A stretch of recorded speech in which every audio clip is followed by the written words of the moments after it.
When 80% of my audience plays Free Fire on PC, they invariably face some issues, and the last problem mentioned is something everyone is dealing with.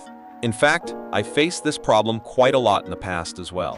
So, if you also want to avoid these problems, watch this video until the end, because the emulator I'll provide in this video will be a comprehensive solution to all three problems. So, let's start the video.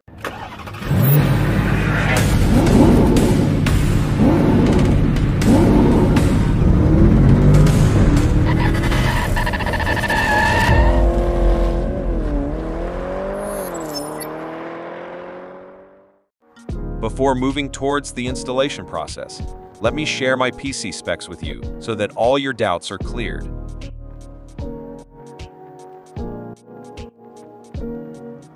As you can see, my PC has only 2 GB of RAM and a 2.40 J's processor.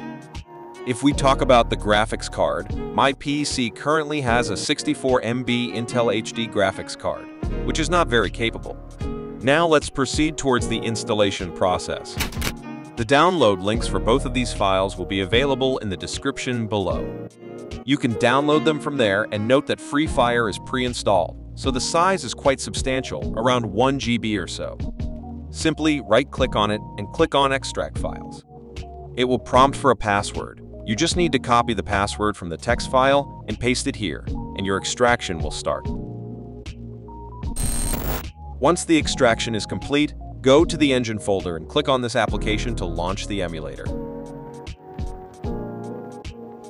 It takes 1 to 2 minutes to launch, so let's wait a bit.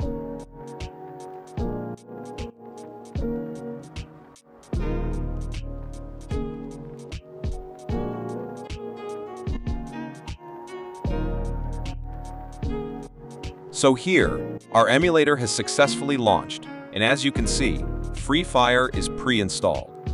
This means you don't need to manually install Free Fire anymore, and for those who used to face Free Fire installation errors, that issue should not occur anymore. Now, before running Free Fire, we need to make some important settings, so let's do that. Simply click on the Settings button, and you'll see an interface like this. First, in the prompt option, choose Exit Directly. Then you'll see an option to change the Android version below. Keep it as Android 4, then go to the next tab. Here, select 2 CPU cores and allocate 1 GB of RAM. Leave the other settings as they are, and then click on Save. After that, restart your emulator once.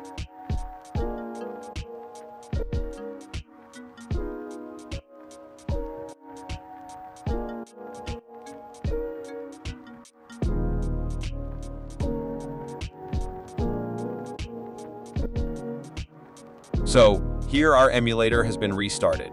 Let's now test Free Fire and see if the download failed retry error appears or not.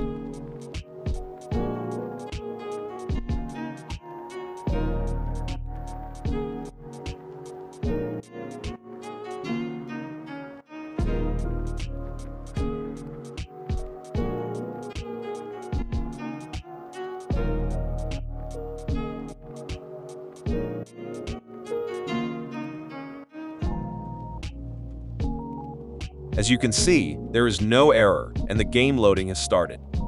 Let's play a match.